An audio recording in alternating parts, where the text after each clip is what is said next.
গল্পের নাম ছোট্ট পাখির সাহস।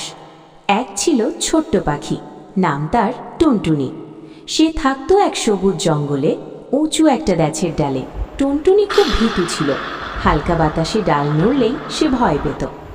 যা হোক, আজ পয়লা বৈশাখ, তাই টুনটুনির মা বাবা টুনটুনির জন্য নতুন জামা কাপড় আর ভালো কিছু খাবারের উদ্দেশ্যে শহরে গেছে। তাই টুনটুনি একাই ঘরে ছিল। হঠাৎ করে জঙ্গলে ভয়ঙ্কর ঝড় এলো, আকাশ কালো হয়ে গেল, গাছগুলো দুলতে লাগলো। সব পাখি উড়ে নিরাপদ জায়গায় চলে গেল, কিন্তু টুনটুনি ভয় পেয়ে ডালেই বসে রইল, উড়ার সাহস পেল না। আচমকা এক বড় ডাল ভেঙে নিচে পড়ে গেল। টুনটুনি বুঝল এখানে থাকলে সে বিপদে পড়বে। তখন সে নিজের মনকে বলল, আমি পারবো, আমাকে উড়তেই হবে। সাহস করে সে ডানা মেলল। প্রথমে খুব কাঁপছিল, কিন্তু ধীরে ধীরে সে উড়তে শুরু করলো। ঝড়ের মধ্যে দিয়ে সে উড়ে গিয়ে একটা নিরাপদ গাছে আশ্রয় নিল।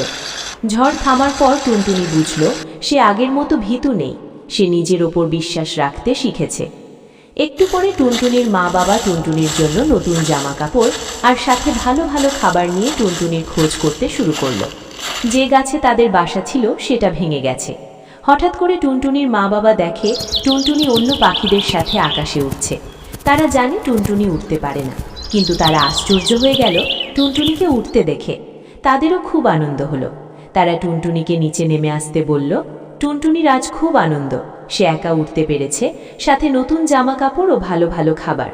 কিছুক্ষণ বিশ্রাম নিয়ে টুনটুনি নতুন জামা কাপড় পরে মনের আনন্দে আকাশে উঠতে শুরু করলো। তাই বলি বাচ্চারা, যদি তোমরাও ভয়কে জয় করে সাহস দেখাও, তাহলে দেখবে অসম্ভবও সম্ভব হয়ে গেছে।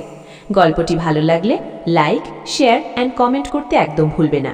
সবাইকে জানাই নতুন বছরের শুভেচ্ছা।